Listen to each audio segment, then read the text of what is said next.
Shalom saudara sekalian, di tengah dunia yang penuh dengan tantangan kita harus berdiri teguh dalam iman. Kalau saya perhatikan, kerang adalah binatang yang refleksnya kurang cepat. Jadi kalau ada kotoran atau pasir yang masuk, maka dia baru bisa menutup cangkangnya.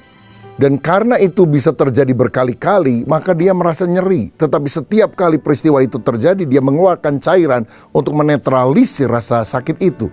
Dan cairan itu lama-lama menggumpal, mengkristal, dan itulah yang kemudian diambil orang, sebutir mutiara. Jadi kalau boleh dibilang, mutiara adalah hasil tangisan seekor kerang.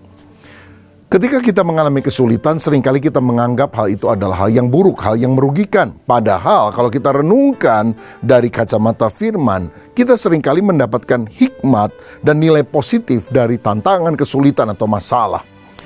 Pemazmur dalam Mazmur 119 ayat 67 pernah berkata, "Sebelum aku tertindas, aku menyimpang, tetapi sekarang aku berpegang pada janjimu." 71, bahwa aku tertindas itu baik bagiku, supaya aku belajar ketetapan-ketetapanmu. Siapa yang ditindas merasa sukacita? Tentu tidak ada.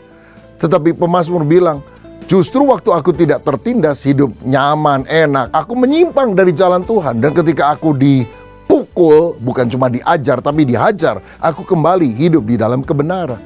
Bukankah ada manfaat positif dari kesulitan yang kita alami? Sehingga kita harus teguh di dalam iman, karena Tuhan melakukan segala sesuatu untuk kebaikan kita. Dalam Yakobus 1 ayat 2 dan 3 dikatakan, "Saudara-saudaraku, anggaplah sebagai suatu kebahagiaan apabila kamu jatuh ke dalam berbagai-bagai pencobaan, sebab kamu tahu bahwa ujian terhadap imanmu itu menghasilkan ketekunan."